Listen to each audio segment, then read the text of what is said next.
नमस्कार दोस्तों, आप सभी लोग को जो है इस एसटीएम ऑनलाइन क्लास में आप सभी लोग का क्या है स्वागत है। आज हम पढ़ेंगे भौतिकी विज्ञान का जो है प्रकाश, जो एक बेसिक कॉन्सेप्ट के आधार पर हम इसको पढ़ने की जो कोशिश करेंगे, जो किसी भी एक प्रतियोगी परीक्षाओं में जो है ना यहाँ से क्वेश्चन आते हैं। चलिए दोस्तों हम प्रारंभ करते हैं कि अब एक्चुअल में प्रकाश क्या है। तो प्रकाश जो है ना एक ऊर्जा है जो एक विद्युत चुंबकीय तरंगों के रूप में जो है धरती पर जो है ना एक प्राप्त होती है, जो एक इस कारण से जो है इसे एक अनुप्राप्त तरंगे भी कहते हैं, है ना। तो प्रकाश का जो निर्माण है ना वो छोटे छोटे जो है ना एक कणों से जो है ना मिलकर बना होता है, जिसे हम कहते हैं फोटॉन, जिसे हम कहते हैं फोटॉन। और ये जो फोटॉन होते हैं ना एक छोटे छोटे एक ऊर्जा के एक बंडलों के जो एक रूप में या पैकेटों के रूप में जो है ना एक प्राप्त होते हैं। तो यहाँ पे एक क्वेश्चन आता है कि जो प्रकाश जो है किन कणों से जो मिलकर बना होता है। तो ये आता है पेपर में कि ये फोटॉन से जो मिलकर बना होता है। और यह प्रकाश का जो गति होता है ना वो निर्वात में जो है ना एक सबसे जो ज्यादा होता है। क्या एक निर्वात में जो है ना सबसे जो एक अधिक देखने को मिलता है। तो यह प्रकाश का जो गति है ना एक वैज्ञानिक थे, एक रोमर नामक जो एक क्या थे एक वैज्ञानिक थे, जिन्होंने एक प्रकाश की जो है गति को जो है अध्ययन किया था। तो इस तरह से जो है ना क्या है कभी कभी जो है यहाँ से जो है क्या है एक क्वेश्चन एक बनने की जो है एक संभावना होती है। तो इस तरह से हमने जो है देखा कि जो एक प्रकाश के जो एक बेसिक कॉन्सेप्ट के जो एक आधार पर आइए हम देखते हैं कि प्रकाश के अंतर्गत हम पहला देखते हैं कि प्रकाशीय प्रकीर्णन, प्रकाश का प्रकीर्णन।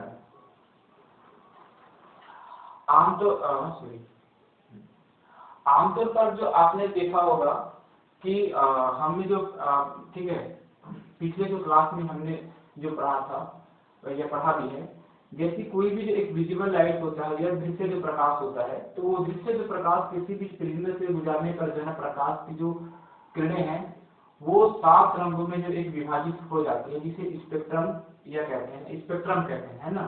तो हम इसी में जो एक कण में हम देखेंगे, तो जैसे कि इसमें हरा, पीला, जामुनी, बैंगनी, लाल, इस तरह के जो एक कलरों में जो है ना या रंगों में प्रकाश जो किरणें हैं वो डिवाइडेड हो जाता है ना।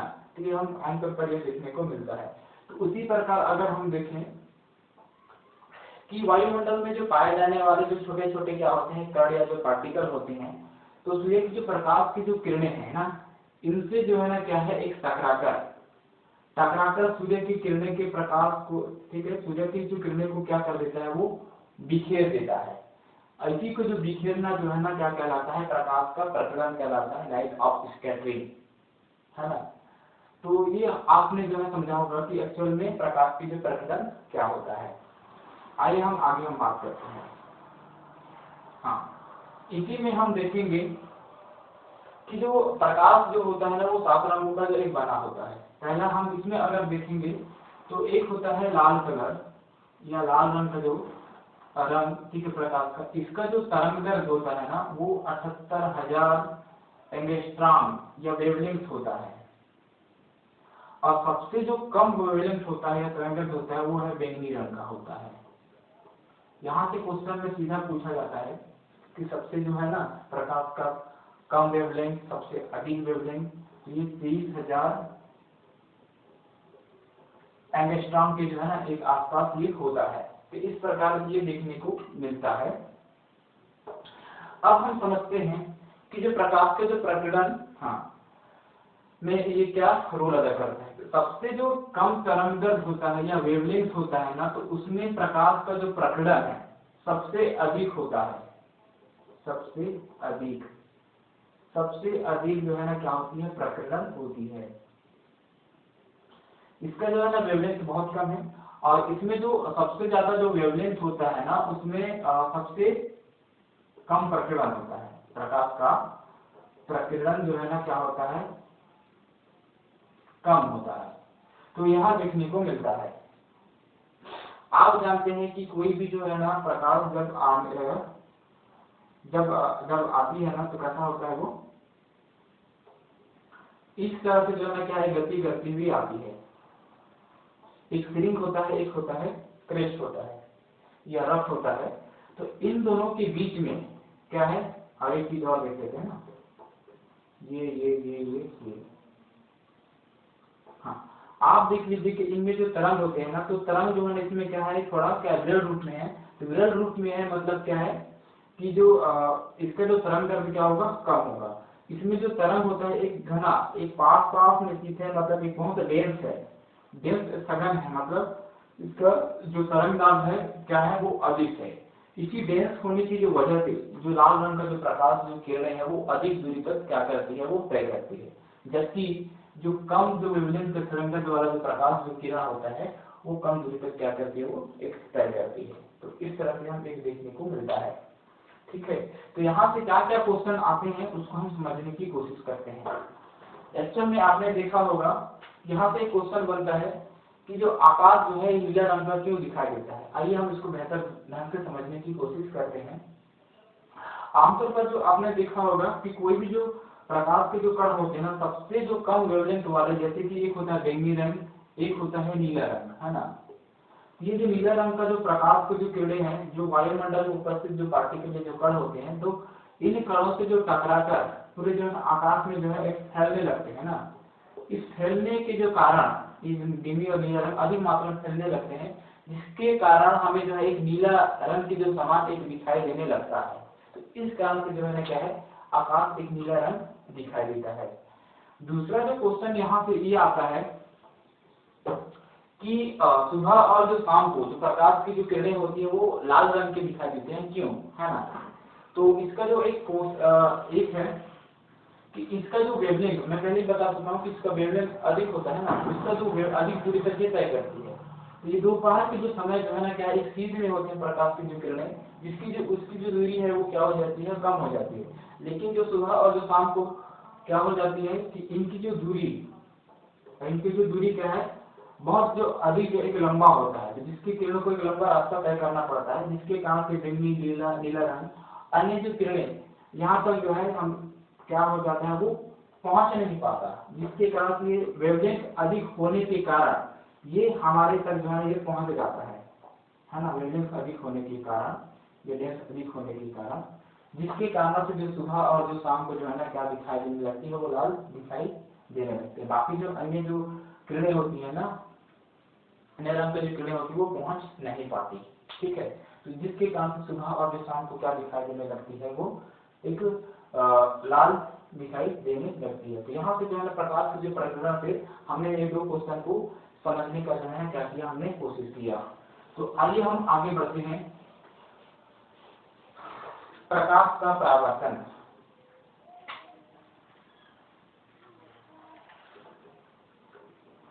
प्रकाश का परावर्तन। अब हम समझते हैं दोस्तों कि प्रकाश का परावर्तन है क्या। कोई जो एक परावर्तक सतह है, दर्पण है, कोई भी जो आपतित होने वाली जो किरण जो परावर्तक सतह से टकराकर सीधी उसी दिशा में जो है क्या है, एक वापस जो चली जाती है, तो जिसे हम कहते हैं प्रकाश का परावर्तन, है ना। तो ये जो है ना एक दो सिद्धांत पर जो काम करते हैं, या दो नियम पर काम करते हैं। पहला कि जो आपतित जो किरण, ठीक है, ये होता है आपतित किरण ना, आपतित किरण, और ये होता है परावर्तित किरण,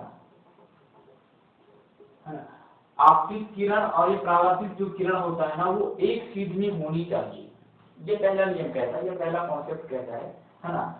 दूसरा जो कॉन्सेप्ट क्या कहता है कि इन जो है दोनों आपतित किरण और जो परावर्तित किरण के बीच में क्या होना चाहिए, एक काल्पनिक जो है एक अभिलंब रखा जाना चाहिए। यह काल्पनिक अभिलंब रखने के बाद दोनों के बीच में आपतित होने वाली जो के बीच में जो है ना एक होता है आपतन कोण, और जो परावर्तित होने वाली जो किरण होता है ना, एक होता है परावर्तन कोण। इन दोनों का जो कोण होता है ना, बिल्कुल क्या होना चाहिए, एक समान होना चाहिए, है ना। तभी जो है ना क्या होगा, एक परावर्तन होगा, तभी जो है इस टावर का जो है इस नियम को फॉलो करेगा, तभी इस प्रकार का परावर्तन कहलाएगा। तो ये एक दो कॉन्सेप्ट पर जो है ना ये काम करता है ना, ये नियम है। तो ये कहलाता है प्रकाश के परावर्तन। ठीक है, तो इस प्रकाश के जो परावर्तन से जो है ना पेपर में क्या क्या जो है क्वेश्चन आते हैं, तो उसको हम एक समझने की क्या करते हैं, हम लोग कोशिश करते हैं। तो पहला हम देखते हैं कि समतल दर्पण पर क्या प्रश्न आते हैं, इसको हम समझते हैं। समतल दर्पण पर आइए दोस्तों, समतल दर्पण में क्या क्वेश्चन आते हैं कि क्या है, एक समतल दर्पण है, सामने से क्या है कोई वस्तु आ रही है ना, कोई तेजी से वस्तु आ रही है। चलो मान लो 2v, ये 2v वेग की चाल से इस दर्पण की ओर क्या कर रही है, वो स्पीड से आ रही है। तो इस दर्पण से जो है ना उसकी गति क्या होगी, इस तरह से क्वेश्चन आते हैं। तो आप लोग को बता दूं कि इस दर्पण से अगर हम देखेंगे ना, तो उस जो चाल की क्या होगी, वस्तु की चाल की अपेक्षा क्या होगी, दुगुनी होगी। अर्थात इसका जो स्पीड क्या होगा, 4 वेग होगा। ठीक है, कितना होगा, 4 वेग होगा अगर हम दर्पण से हम देखें तो। ठीक है, दर्पण से जो है ना वस्तु की जो चाल है, तो इस दर्पण से अगर देखें, समतल दर्पण से अगर हम देखें ना, तो क्या होगी, एक 2v एक चाल से आती हुई एक प्रतीत होगी। तो इस तरह से जो है ना समतल दर्पण के लिए पहला क्वेश्चन यहाँ से बन जाता है। ठीक है, उसके बाद हम देखते हैं कि दूसरा क्वेश्चन क्या बनता है। दूसरा क्वेश्चन यहाँ बनता है जैसे,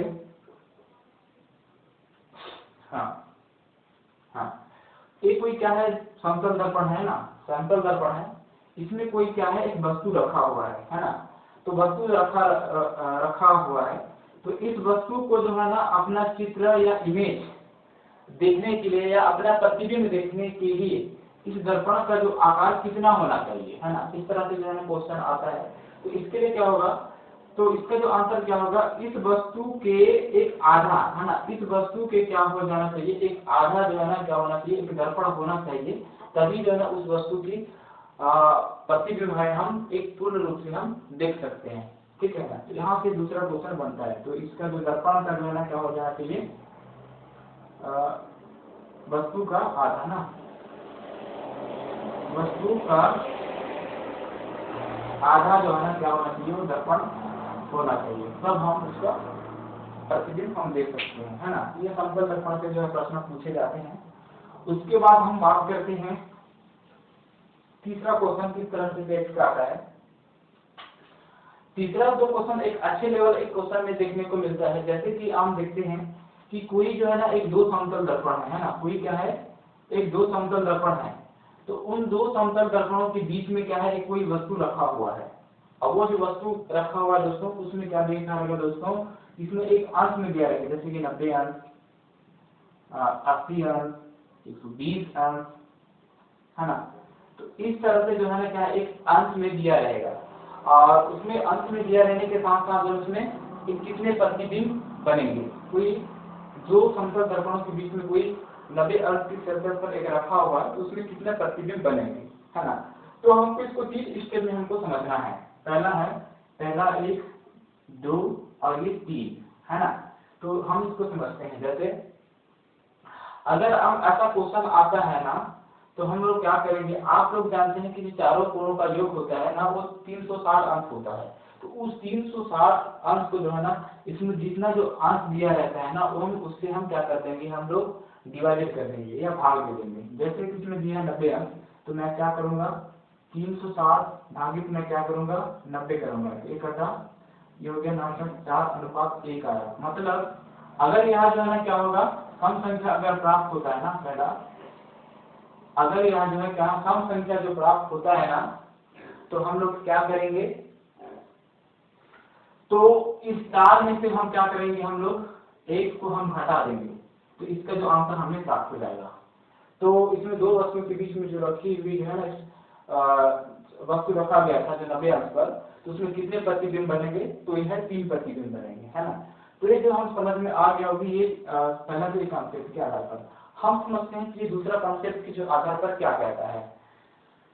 दूसरा जो कॉन्सेप्ट यह कहता है कि अगर ना उसमें दिया रहेगा, प्रश्न में दिया रहेगा कि कोई भी जो है ना दो वस्तुओं के बीच में अगर वो मध्य में ना हो, उसमें मध्य में था ना, अगर उसमें कोई मध्य में ना हो, है ना, और उसमें क्या है विषम हो, क्या हो, विषम हो, तो अब उसमें दिया रहेगा कि मध्य में ना हो, कोई भी वस्तु क्या हो मध्य में ना हो और उसके साथ साथ उसमें अंश दिया हो, तो उसमें क्या करना पड़ेगा हमको, जैसे कि 360 हम लेते हैं 40 अंश, है ना, तो क्या होगा 4 निया 36, है ना, 4 निया कितना होगा 36। तो उस स्थिति में हमको क्या करना होगा, यथा स्थिति में हम लोग इसमें भी 1 को क्या करेंगे हम लोग घटाएंगे, तो हमको क्या प्राप्त होगा 9 में 1 8%, इस तरह से। हाँ याद रहे कि इसमें क्या होना चाहिए, इसमें मध्य में ना हो, मध्य में ना हो, ये जो है ना इस पॉइंट को आपको याद रखना पड़ेगा जब ये विषम स्थिति में हो, ठीक है, संख्या जब विषम हो तब, ठीक। अब हम बात करते हैं कि तीसरा कंडीशन क्या कहता है, तीसरा कंडीशन क्या कहता है। अब कोई भी जो समतल दर्पण के बीच में अगर ना क्या हो, सेंटर में हो, क्या हो सेंटर में हो, उसमें कोई भी जो संख्या, जैसे कि मैंने ले लिया 360 अंश, चलो मैं 90 अंश का ही ले लेता हूँ, है ना, 90 अंश का ही ले लेता हूँ, तो अगर वो क्या हो सेंटर में हो, दोनों के जो है क्या हो एक मध्य में हो, है ना, क्या हो एक मध्य में हो, तब ये 936, मतलब इसमें घटाना नहीं है, बिल्कुल वो क्या रहेगा, वो सेम रहेगा, है ना, क्या रहेगा वो एक सेम रहेगा अगर मध्य में हो, ठीक है। अगर इसमें क्या मध्य में अगर ना हो, अगर ये स्थिति आती है ना तो इसमें घटाना पड़ेगा, लेकिन अगर इसमें क्या होता है अगर इसमें सेंटर में हो तो इसमें क्या करना है आपको, घटाना नहीं है, बिल्कुल सेम रहेगा, तो इसका आंसर होगा वो 4 होगा। आप समझ रहे होंगे दोस्तों कि इसमें और इसमें तो सेम है, लेकिन हाँ अगर ये जो संख्या है ना क्या होना चाहिए, एक सम होना चाहिए, और इसके साथ साथ जो है कहीं पर भी हो, ठीक है, मध्य में भी क्या होना चाहिए, मध्य में अगर ना हो, अगर मध्य में ना हो और क्या होता है अगर सम संख्या आता हो, तब उस स्थिति में हमको क्या करना पड़ेगा, घटाना पड़ेगा। इसके लिए रूल क्या है, ये केवल एक सेंटर वाले जगह पर हो तभी हम ऐसा कर सकते हैं। तो आई होप कि यहाँ तक के जो है ना ये तीनों जो पॉइंट आप लोग को जो है ना क्या हो गया, समझ में आ गया होगा। तो हम बढ़ते हैं जो है ना एक नेक्स्ट टॉपिक की ओर। हाँ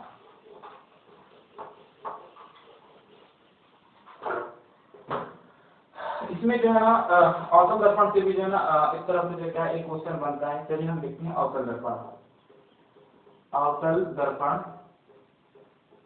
है ना, और जो दूसरा होता है उत्तल दर्पण।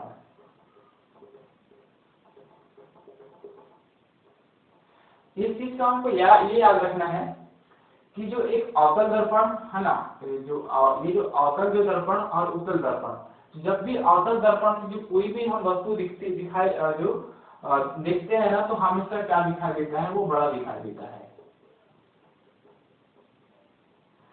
अगर ये दिमाग में अगर बढ़ गया तो इस अवतल और उत्तल दर्पण से जो भी क्वेश्चन अगर आता है ना तो वो बना देंगे, ठीक है। उत्तल दर्पण से अगर कोई भी अगर क्वेश्चन क्या होता है, अगर कोई भी वस्तु अगर हम देखते हैं ना तो वो छोटा दिखाई देता है, छोटा दिखाई देता है ना। तो इसमें देखते हैं, आप देख लीजिए कि कोई भी जो अवतल जो दर्पण होता है वो बड़ा दिखाई देता है। आप थोड़ा गौर कीजिए कि यहाँ जो बड़ा किस स्थिति में जो है दिखाई देता है। और आप लोग ये बता दूं कि जो अवतल दर्पण में जो भी जो बनने वाला जो प्रतिबिंब होता है ना वो हमेशा वास्तविक बनता है, और वास्तविक बनने के साथ साथ जो है क्या बनता है, वो उल्टा बनता है, ठीक है। ये चीज आपको यहाँ पे क्वेश्चन बनता है, तो हमेशा जो क्या बनता है वो अवतल दर्पण में वास्तविक जो प्रतिबिंब बनेगा और ये क्या बनेगा, वो उल्टा बनेगा। ये जो है यहाँ से पेपर में भी आता है कि वास्तविक उल्टा बनता है ना। इसमें क्या बनेगा, एक आभासी प्रतिबिंब बनता है, आभासी के साथ जो है क्या बनता है, वो सीधा बनता है, वो सीधा जो है ना क्या है एक प्रतिबिंब बनता है। इसका जो है अगले जो क्या है क्लास में हम पढ़ने की इसको क्या करेंगे, हम कोशिश करेंगे। तो आइए हम इसको देखें अवतल दर्पण का। अवतल दर्पण का अगर हम देखें ना, चाहे आप किसी का एक दांत का सड़न हो गया, है ना, दांत का क्या हो गया, एक सड़न हो गया, या एक मेडिकल डिपार्टमेंट में हो, या नाक कान, ठीक है ना, जो देखने के लिए जो है ना ये अवतल दर्पण का जो है ना क्या किया जाता है, यूज किया जाता है। इसके साथ साथ आप देख सकते हैं कि इसका जो अवतल दर्पण का उपयोग जो है आप देख सकते हैं कि सोलर कुकर में भी जो है ना इसका उपयोग किया जाता है। क्यों किया जाता है इसको हम थोड़ा समझते हैं। एक्चुअल में अगर देखा जाए ना तो अवतल दर्पण का जो आकार ही होता है, इसका जो क्या होता है अवतल इस प्रकार से है। जो भी जो है ना एक समांतर जो आने वाले जो प्रकाश जो किरणें हैं ना, एक अवतल होता है, इस तरह से हम इसको ऐसे बना देते हैं ना, अवतल होता है ना, ये मुख्य अक्ष है। जो भी जो प्रकाश जो आने वाली जो किरण आएगी ना, ये भी आएगी। इस तरह से क्या करेगा, जो आने वाला जो प्रतिबिंब है प्रकाश की जो किरणें को क्या कर देगी, वो एक जगह क्या कर देगी, वो एकत्रित कर देगी। क्या कर देगी, वो एक जगह क्या कर देगी, वो केंद्रित कर देगी। इस सभी जो सूर्य प्रकाश की किरण को जो है एक जगह जो है एक केंद्रित कर देने के कारण वहां का जो है ना टेम्परेचर या तापमान जो है एक अधिक बढ़ने लगता है। इससे क्या होता है, अगर हम देखें ना तो 1 से लेकर के या 2 सेंटीमीटर में जो है ना 100 से लेकर के 140 सेल्सियस के बीच ये तापमान होने लगता है, जिसके कारण जो है ना खाना जो है उसमें जल्दी पकने लगता है। और इसी जो है ना क्या है, जहाँ पर ये केंद्रित होता है या केंद्र का होता है ना, तो उस केंद्र में क्या होती है, पूर्ण दर्पण के जो है ना सॉरी जो खाना बनाने का जो बॉक्स होता है ना, उसको केंद्र में ही जो है ना रखा जाता है, जिसके कारण से वो खाना जल्दी पकने लगता है। तो इसका जो सोलर कुकर में भी जो है ना इसका उपयोग देखने को मिलता है ना। इसके साथ साथ जो है इस अवतल दर्पण का एक हेडलाइट के रूप में भी जो है ना देखने को मिलता है ना। तो ये हो गया अवतल दर्पण। उत्तल दर्पण में क्या होता है, इसका वस्तु का जो प्रतिबिंब होता है छोटा दिखाई है। गाड़ी के पिछले एक ट्रैफिक देखने के लिए भी इसका उपयोग किया जाता है, इसका उपयोग है ना। तो इस तरह से जो है ना हमने देखा कि अवतल दर्पण और उत्तल दर्पण का जो है ना एक उपयोग है ना। उसके बाद इसका जो प्रतिबिंब के रचना का जो नियम है ना, वो हम एक अगले क्या है क्लास में हम इसको हम देखने का जो कोशिश करेंगे, इसका जो प्रतिबिंब की रचना के जो नियम क्या होती है ना। तो इसका एक छूट गया था कि प्रकाश की प्रकृति, इसमें एक है ना प्रकाश की प्रकृति। अगर हम बात करें ना तो प्रकाश का जो प्रकृति है ना, इससे जो समझने के लिए जो है ना दो वैज्ञानिकों ने एक क्या दिया था, एक सिद्धांत दिए थे है ना। पहला हम सिद्धांत की बात करेंगे आइंस्टीन ने कहा क्या कहा था, उसको समझते हैं। आइंस्टीन ने ये कहा था कि कोई भी जो एक प्रकाश जब का जो किरण होता है ना, कोई भी क्या होता है एक प्रकाश का जो किरण होता है ना कोई एक कण या एक पार्टिकल से क्या होता है वो बना होता है। ठीक है, क्या होता है कोई पार्टिकल या एक कण का बना होता है, जिसमें उन्होंने कहा एक समीकरण दिया था, एक द्रव्यमान एक होता है द्रव्यमान, और एक है प्रकाश का जो क्या होता है वो कण होता है। तो कोई भी जो कण होता कोई ना कोई तो अपना जो है ना क्या है प्रकाश का जो कण है ना कोई तो क्या होगा स्थान घेरता है, मतलब उसका क्या होगा एक द्रव्यमान होगा। तो ये जो है एक आइंस्टीन ने जो है ना क्या कहता है एक कण के रूप में उसको देखा। दूसरा जो एक सिद्धांत दिया था वो है प्लांक ने।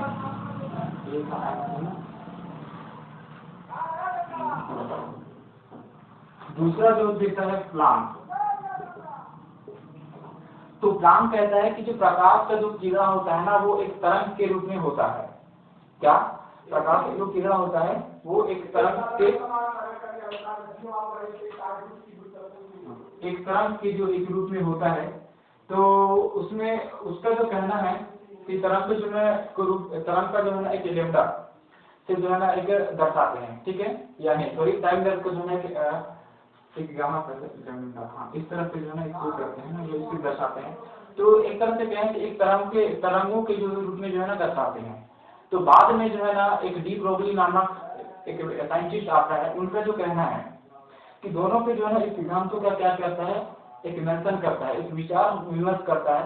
तो विचार विमर्श करने के बाद उन्होंने जो है ना यहाँ निष्कर्ष निकाला कि यहाँ जो दोनों को जो कहते हैं कि भाइयों आप जो है ना दोनों जो है ना सही हो, इस प्रकाश को लेकर के आप दोनों सही हो।